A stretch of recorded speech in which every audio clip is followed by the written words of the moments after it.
اتحاد، ثقافت، روایات اور قومی زبان برقرار رکھنے میں اپنا کردار ادا کرتا ہے تو اس طبقے کو اقلیت کہا جاتا ہے۔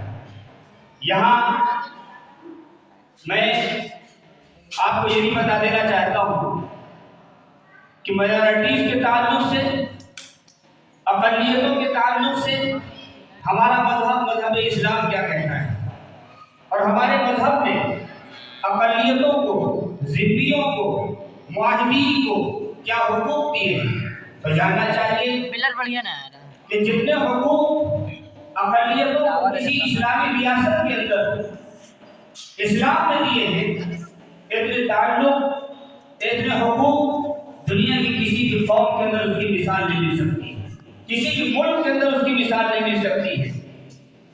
جان و مال کے تحفظ کے تعلق سے آقا مدنی جناب محمد رسول اللہ صلی اللہ علیہ وسلم نے ارشاد فرمایا، دماؤہم کدمائنا، اقلیتوں کے خون ہمارے خون کی طرح ہے، ان کی جانیں ہمارے جانوں کی طرح ہیں۔ اور اسی طرح فرمایا کہ وہ شخص ایمان والا ہو ہی نہیں سکتا جو الپسنکھیک سمودائے کے کسی فرد کو ستائے، اسے پریشان کرے۔ فرمایا والمؤمن من امنہ الناس علی دمائہم و اموالہم، فرمایا ایمان والا تو وہ ہے، مسلمان تو وہ ہے کہ جس سے تمام انسانوں کو، پوری مانوتا کو اپنی جانوں کے بارے میں، اپنے مالوں کے بارے میں کسی طرح کا کوئی خطرہ نہ ہو۔ اور صرف یہی نہیں، جس طرح جان و مال کو تحفظ فراہم کیا ہے، اسی طریقے سے اسلام نے اقلیتوں کی آبرو کو بھی تحفظ فراہم کیا۔ اور کیا فرمایا؟